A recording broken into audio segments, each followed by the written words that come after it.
There must be equal reservation ಅಂತಕ್ಕಂಥ ಒಂದು principal ಇದೆ.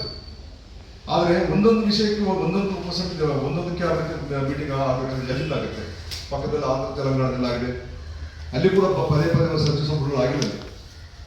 ಇವೆಲ್ಲದನ್ನು ದೃಷ್ಟಿಯಲ್ಲಿ ಇಟ್ಕೊಂಡು ಎಲ್ಲಿವರೆಗೆ ಮಾಧವ್ಯ ಓದಿರ್ತಾರೋ, ಎಲ್ಲಿವರೆಗೆ ಈ ಅಧಿಕಾರಿಗಳಿರ್ತಾರೋ, ಮಣಿವಣ್ಣನ ಮತ್ತು ರಾಕೇಶ್ ಕುಮಾರ್ ವೆಂಕಟೇಶ್ವರ ಇರ್ತಾರೋ, ಅಲ್ಲಿವರೆಗೆ ಇದು ಆ ಇಲಾಖೆಯಲ್ಲಿ ಏನು ಒಳಗಿಸಲಾತಿ ಅಲ್ಲಿ ಫೈಲ್ ಮುಂದಕ್ಕೆ ಹೋಗೋಕ್ಕಾಗಲ್ಲ.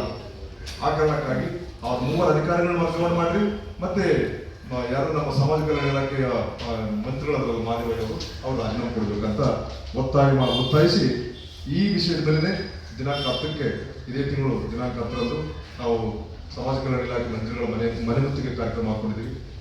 ಅಲ್ಲಿ ಒಳಗೆ ಅಷ್ಟರೊಳಗೆ ಅವ್ರು ನಮ್ಗೆ ಏನಾದ್ರು ಮಾತಾಡಬೇಕು.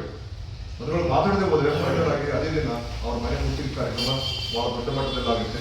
ಆ ಪ್ರತಿಭಟನೆ ಇದಕ್ಕೆ ಎಲ್ಲ ರಾಜ್ಯದಲ್ಲಿರ್ತಕ್ಕಂಥ ಎಲ್ಲ ಜಿಲ್ಲೆಗಳಲ್ಲಿ ನಮ್ಮ ಒಳ ಮೀಸಲಾತಿ ಹೋರಾಟಕ್ಕೆ ಸಂಬಂಧಪಟ್ಟಂತ ಎಲ್ಲ ಸಂಘಟನೆಗಳು ಮತ್ತು ನಾಯಕರು ಈ ಒಂದು ಪ್ರತಿಭಟನೆಯಲ್ಲಿ ಮುತ್ತಿಗೆ ಕಾರ್ಯಕ್ರಮದಲ್ಲಿ ಭಾಗವಹಿಸಬೇಕಂತ ನಾನು ಈ ಸಂದರ್ಭದಲ್ಲಿ ಎಲ್ಲರಿಗೂ ಮನವಿ ಮಾಡ್ಕೊಳ್ತೇನೆ.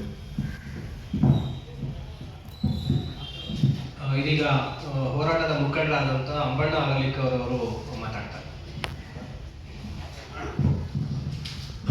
ಮಾಧ್ಯಮದ ಮಿತ್ರರೇ, ಈ ಸೆಪ್ಟೆಂಬರ್ 19ರಿಂದ ಇದುವರೆಗೆ ಒಳ ಮೀಸಲಾತಿಯನ್ನ ತಾತ್ವಿಕವಾಗಿ ಅವರು ಯಾರು ಮಾಡಿದ್ರು ತಾತ್ವಿಕ ಅಂತ್ಯ ಕೊಡ್ತಕ್ಕಂಥದ್ರಲ್ಲಿ ಸಿಕ್ಕಾಪಟ್ಟೆ ತೊಡಕುಗಳನ್ನ ಉದ್ದೇಶಪೂರ್ವಕವಾಗಿ ಮಾಡ್ತಾರೆ. ಇದು ಸರ್ಕಾರದ ಜವಾಬ್ದಾರಿಗೂ ಅವರು ಸರಿಪಡಿಸಬೇಕಾಗಿದೆ. ಆದರೆ ಸಮಾಜ ಕಲ್ಯಾಣ ಸಚಿವರಿಗೆ ಪರಮಾಧಿಕಾರವನ್ನು ಕೊಟ್ಟು ಅವ್ರು ಏನು ಮಾಡಿದ್ರು ಸರಿ ಅನ್ನೋ ಮಟ್ಟಿಗೆ ಒಂದು ಸರ್ವಾಧಿಕಾರ ಈ ಒಳ ಮೀಸಲಾತಿ ವಿಚಾರದಲ್ಲಿ ನಡೀತಾ ಇದೆ. ಅದಕ್ಕೋಸ್ಕರ ಈಗಾಗಲೇ ನಾವು ಕಳೆದ 4-5 ದಿನಗಳಿಂದ ಸಮಾಜ ಕಲ್ಯಾಣ ಸಚಿವರ ಮನೆಯನ್ನು ಮುತ್ತಿಗೆ ಮಾಡ್ಕೊಳ್ಳೋದು ಹೇಳಿದ್ವಿ. ಮುತ್ತಿಗೆ ಆಗ್ತಾ ಇದೆ. ಈ ಕೂಡಲೇ ಸಂಬಂಧಪಟ್ಟಿರ್ತಕ್ಕಂಥ ಸರ್ಕಾರದ ಮುಖ್ಯಸ್ಥರು ಮತ್ತೆ ಅದಕ್ಕೆ ಸಂಬಂಧಪಟ್ಟಿರ್ತಕ್ಕಂಥ ಇಲಾಖೆಯ ಸಚಿವರು ನಮ್ಮ ಜೊತೆ ಮಾತಾಡೋದಂದ್ರೆ ಇದನ್ನು ಸರಿಪಡಿಸ್ಬೇಕಂತೆ. ಮತ್ತೆ ಮಾತಾಡಿ ಏನೋ ಬೇರೆ ಥರದ ಸಂಧಾನ ಅಲ್ಲ. ಈಗಾಗಲೇ ರೋಸ್ಟ್ ಪಾಯಿಂಟ್ ನಿಗದಿ ಮಾಡ್ತಕ್ಕಂಥದ್ದು, ಬಡ್ತಿ ಕೊಡ್ತಕ್ಕಂಥದ್ದು ಅಥವಾ ಬ್ಯಾಕ್ಲಾಗ್ ಹುದ್ದೆಗಳು ತುಂಬತಕ್ಕಂಥದ್ದು, AKAD ಸರ್ಟಿಫಿಕೇಟ್ಗಳಿಗೆ AKAD ಅಂತ ಯಾರು ಬಳಸ್ಕೊಂಡಿದ್ದಾರೆ ಅವ್ರಿಗಿರ್ತಕ್ಕಂಥ ಒಂದು ವ್ಯವಸ್ಥೆ ಮಾರ್ಪಟ್ಟಿದೆ. ಅದಕ್ಕೋಸ್ಕರ ಅದನ್ನು ಚೇರಿಸಲಿಕ್ಕೆ ನಮ್ಗೆ ಗೊತ್ತಿದೆ. 35 ವರ್ಷ ಮುಂಚೂಣಿಯಲ್ಲಿ ಇರ್ತಕ್ಕಂಥ ಹಲವಾರು ತ್ಯಾಗ ಬಲಿದಾನಗಳನ್ನು ಮಾಡಿರ್ತಕ್ಕಂಥ ನಮ್ಮ ಸಮುದಾಯಕ್ಕೆ ಮತ್ತೊಂದು ದಾರಿ ತಪ್ಪಿಸ್ತಕ್ಕಂಥ ಸರ್ಕಾರದ ನಡೆಯನ್ನು ನಾವು ಯಾವುದೇ ಕ್ಷಣಕ್ಕೂ ಒಬ್ಬ ಪರಿಸ್ಥಿತಿ ಇದೆ. ಆ ಹಿನ್ನೆಲೆಯಲ್ಲಿ ಸರ್ಕಾರ ಈ ಕೂಡಲೇ 10ನೇ ತಾರೀಕು ಒಳಗಡೆ ನಮ್ಮ ಪ್ರಮುಖ ಸಂಘಟನೆಗಳನ್ನು ಕರೆಸಿ ಈ ಲೋಪದೋಷಗಳನ್ನು ಸರಿಪಡಿಸಬೇಕಾಗಿದೆ. 3-4 ಲೋಪದೋಷಗಳಿವೆ.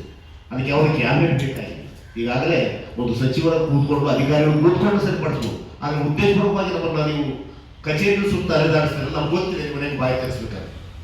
ಯಾಕಂದ್ರೆ 35 ವರ್ಷದಲ್ಲಿ BJP, ಕಾಂಗ್ರೆಸ್, JDS ಎಲ್ಲ ಪಕ್ಷಗಳನ್ನ ಮನವೊಲಿಸಿರ್ತಕ್ಕಂಥ ಹೋರಾಟ, ಎಲ್ಲ ಪಕ್ಷಗಳನ್ನ ಒಪ್ಪಿಸಿರ್ತಕ್ಕಂಥ ಹೋರಾಟ, ಎಲ್ಲರೂ ಒಪ್ಪಲೇಬೇಕಾಗಿತ್ತು. ಅವ್ರ ಮೇಲೆ ಇವ್ರ ಮೇಲೆ ಅವ್ರು ಆಗ್ತಿದ್ರು, ಎಲ್ಲರೂ ಒಪ್ಕೊಂಡಿದ್ದಾರೆ. ಆದರೆ ಮಾಡಿಯೂ ಮಾಡಲಾರ್ದಂಗೆ ಕೊಡಲಾರ್ದಂಗೆ ನಮ್ಮ ದಿಕ್ತಪ್ತಕ್ಕಂಥ ಕೆಲಸದಲ್ಲಿ ಇದಕ್ಕೆ ನಾವು ಯಾವುದೇ ಕಾರಣ ಒಪ್ಪಂಗಿಲ್ಲ. ಖಂಡಿತ ಇಡೀ ರಾಜ್ಯದ ಜನ, ಸಾವಿರಾರು ಜನ ನಾಳೆ ಅಕ್ಟೋಬರ್ 10ಕ್ಕೆ ಬೆಂಗಳೂರಿಗೆ ಬರ್ತಾರೆ. ಸಚಿವರ ಮನೆಗೆ ಮುತ್ತಿಗೆ ಹಾಕೋದ್ರ ಮೂಲಕ ಸರಿಪಡಿಸಲಿಕ್ಕೆ ಏನೇನು ಅವಕಾಶಗಳಿದೆ ಅದನ್ನು ಮಾಡಲೇಬೇಕು. ಅದಕ್ಕೋಸ್ಕರ ಯಾವುದೇ ರೀತಿಯಲ್ಲಿ ನೀವು ಒಂದು ಸಂಘಟನೆ ಕಾರ್ಯಕ್ರಮ ಇಡೀ ಎಲ್ಲ ಜನಪರ ಸಂಘಟನೆಗಳು, ಒಳ ಮೀಸಲಾತಿ ಹೋರಾಟಗಾರರು, ಎಲ್ಲ ಪಕ್ಷದವರೆಲ್ಲ ಇದರಲ್ಲಿದ್ದಾರೆ. ಹಾಗಾಗಿ ಪಕ್ಷಾತೀತವಾಗಿ ನಡೀತಕ್ಕಂಥ ಈ ಹೋರಾಟಕ್ಕೆ ಈ ರಾಜ್ಯದ ಜನ ಸ್ವಯಂ ಪ್ರೇರಣೆಯಿಂದ ಬರಬೇಕು. ಸಚಿವರ ಮನೆಗೆ ಮುತ್ತಿ ಹಾಕುವ ಮೂಲಕ ಸಚಿವರು ಸ್ಪಷ್ಟವಾಗಿರ್ತಕ್ಕಂಥ ಭರವಸೆ ಕೊಡುವವರೆಗೂ ನಾವು ಅವರ ಮನೆಯಿಂದ ಕದಲಲ್ಲ ಅನ್ನೋದು ಇವತ್ತಿನ ಪತ್ರಿಕಾಗೋಷ್ಠಿಯ ಉದ್ದೇಶ. ಮಾತಾಡ್ಬಿಡ್ತಾರೆ ಸರ್. ಬೇರೆ ಬಳಸ್ಕೊಳ್ಳೋದು ಅವರೇ ಕಾನೂನು ಮಾಡಿದ್ದಾರೆ. ಅವರ ಕಾನೂನೇ ಅವ್ರು ಮೀರಿ ಮಾಡಿದ್ದಾರೆ ಅಂದ್ರೆ ಉದ್ದೇಶಪೂರ್ವಕ ಅಂತ ಸಿದ್ದು ತಪ್ಪು ಮಾಡೋ ಕೆಲಸ ಆಯ್ತು. SCP ಆಕ್ಟ್ಗೆ ವಿರುದ್ಧವಾಗಿರ್ತಕ್ಕಂಥ SCP ಆಕ್ಟ್ ವೈಲೇಟ್ ಮಾಡಿದ್ದದ್ದು 11,000 ಕೋಟಿ ಮತ್ತು ಇನ್ನೊಂದು 4,000 ಕೋಟಿ ಇರೋದು ಅದು SCP ಅಷ್ಟೇ TSP ಕಾನೂನು ವೈಲೇಟ್ ಮಾಡಿದಂಥ ವಿಷಯ ವಿದೇಶಪೂರ್ವಕವಾಗಿ ಮಾಡಿದ್ರು. ಇವರು ಇರೋದ್ರಿಂದ ಅಂಥವನ್ನ ಆಗ್ತಾ ಇರುವಂತ ನಾವು ಕೂಡ ಈಗಾಗಲೇ ನಮ್ಮ ಹಿರಿಯರು ಇವತ್ತಿನ ಪತ್ರಿಕಾಗೋಷ್ಠಿಯ ಮೂಲ ಉದ್ದೇಶ ಏನು ಅನ್ನೋದ್ರ ಬಗ್ಗೆ ತಮಗೆ ಸ್ಪಷ್ಟಪಡಿಸಿದ್ದಾರೆ. ಬಹಳ ಮುಖ್ಯವಾಗಿ ಸಮಾಜ ಕಲ್ಯಾಣ ಸಚಿವರಾಗಿರ್ತಕ್ಕಂಥವರು H. ಮಾದೇವಪ್ಪ ಅವರು ಮತ್ತು ಆ ಇಲಾಖೆಯಲ್ಲಿರುವಂತಹ ಪ್ರಮುಖ ಅಧಿಕಾರಿಗಳು ಕೂಡಲೇ ಅಧಿಕಾರಿಗಳನ್ನ ಅಲ್ಲಿಂದ ವರ್ಗಾವಣೆ ಮಾಡಬೇಕು. ಸಚಿವರು ನೈತಿಕ ಹೊಣೆ ಹೊತ್ತು ರಾಜೀನಾಮೆಯನ್ನ ಕೊಡಬೇಕು ಅನ್ನುವಂತಹ ಒಂದು ಸ್ಪಷ್ಟವಾದಂತಹ ಒತ್ತಾಯದೊಂದಿಗೆ ನಾವು ಈ ಹೋರಾಟವನ್ನ 10ನೇ ತಾರೀಕು ಅವರ ಮನೆಗೆ ಮುತ್ತಿಗೆ ಹಾಕೋದ್ರ ಮೂಲಕ ಸರ್ಕಾರದ ಗಮನವನ್ನು ಸೆಳೆಯುವಂತ ಬೃಹತ್ತಾದಂಥ ಒಂದು ಪ್ರತಿಭಟನೆಯನ್ನು ನಾವು ಹಾಕೊಂಡಿದ್ದೀವಿ.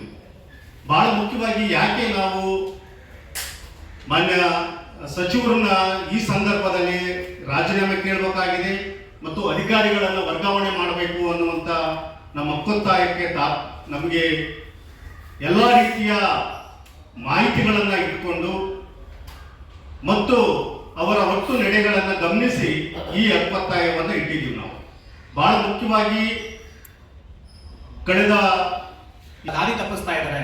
ಈ ನೇರವಾದ ಆರೋಪವನ್ನ ನಾವು ಮಾಡ್ತಾ ಇದೀವಿ ಪತ್ರಿಕಾಗೋಷ್ಠಿಯಲ್ಲಿ. ಇದಕ್ಕೆ ಸಾಕ್ಷಿ ಪುರಾವೆಗಳು ನಮ್ಮ ಕಣ್ಣು ಮುಂದೆ ಇದಾವೆ. ಏನು 3 ಅಂಶಗಳಿವೆ. ಮೊದಲನೇದು, ಒಳ ಮೀಸಲಾತಿ ಜಾರಿ ಆಯಿತು ಅಂತ ಹೇಳಿ ಸರ್ಕಾರ ಸುಳ್ಳು ಮಾಹಿತಿಯನ್ನ ಕೊಟ್ಟಿದೆ. ಒಳ ಮೀಸಲಾತಿ ಜಾರಿ ಆಗಲಿಲ್ಲ. ಯಾವ ಕಾರಣಕ್ಕೋಸ್ಕರ ಒಳ ಮೀಸಲಾತಿಯನ್ನ ಜಾರಿ ಮಾಡಬೇಕು ಅಂತ ಹೇಳಿ ನಾವು ಕೇಳ್ತಾ ಇದ್ವಿ. AKADAA ಸಮಸ್ಯೆ ಏನಿತ್ತು, ಈ ಸಮಸ್ಯೆಯನ್ನ ಜೀವಂತವಾಗಿ ಇಟ್ಕೊಂಡು ಒಳ ಮೀಸಲಾತಿಯನ್ನ ಹೇಗೆ ಜಾರಿ ಮಾಡ್ತೀರಾ ನೀವು? ಒಳ ಮೀಸಲಾತಿ ಜಾರಿ ಆಗಿಲ್ಲ ಅಂತ ಹೇಳ್ತೀವಿ ನಾವು. 44 ಲಕ್ಷ ಜನ AKADAA ಸಮಸ್ಯೆ ಇದೆ. ಜಸ್ಟಿಸ್ ನಾಗಮೋಹನ್ ದಾಸ್ ಅವರ ಸಮಿತಿ ಅದನ್ನ 4,23,000ಕ್ಕೆ ಇಳಿಸಿದೆ. ಅದು ಕೇವಲ ಡಾಕ್ಯುಮೆಂಟ್ ಅಲ್ಲಿ ಮಾತ್ರ ಇದೆ. ಯಾರು ಮನೆ ಮನೆ ಸಮೀಕ್ಷೆ ಮಾಡಿದ್ದಾರೆ ಅವ್ರ ಹತ್ರ ಮಾಹಿತಿ ಕೊಟ್ಟಿರೋದು ಮಾತ್ರನೇ 4,23,000. ಆದ್ರೆ ಪರಿಶಿಷ್ಟ ಜಾತಿನಲ್ಲಿ 44 ಲಕ್ಷ ಜನರ ಹತ್ರ ಈಗಲೂ ಕೂಡ AKADAA ಸರ್ಟಿಫಿಕೇಟ್ಗಳಿದಾವೆ. ಸರ್ಕಾರ ಒಂದ್ ಕಡೆ ಹೇಳುತ್ತೆ ಒಳ ಮೀಸಲಾತಿ ಜಾರಿ ಆಯ್ತು ಅಂತ ಹೇಳಿ ಹೇಳುತ್ತೆ. ಅದೇ ಸರ್ಕಾರ AKADAA ಪ್ರವರ್ಗ ಏನಲ್ಲಿ ಅಂದ್ರೆ ವಲಯ ಸಂಬಂಧಿತ ಜಾತಿಗಳಲ್ಲೂ ಕೂಡ ಮೀಸಲಾತಿಯನ್ನ ಪಡ್ಕೊಳ್ಬಹುದು, ಮಾದಿಗ ಸಂಬಂಧಿತ ಜಾತಿಯಲ್ಲೂ ಕೂಡ ಗುಂಪಿನಲ್ಲೂ ಮೀಸಲಾತಿಯನ್ನ ಪಡ್ಕೊಳ್ಬಹುದು ಅಂತೇಳಿ ಒಂದ್ ರೀತಿ ದನವನ್ನ ಎಲ್ಲಿ ಬೇಕಾದ್ರೂ ಮೇಯಲಿಕ್ಕೆ ಬಿಟ್ಟು ನೀವು ಒಳ ಮೀಸಲಾತಿಯನ್ನ ಜಾರಿ ಹೇಗೆ ಮಾಡ್ತೀರಾ ನೀವು?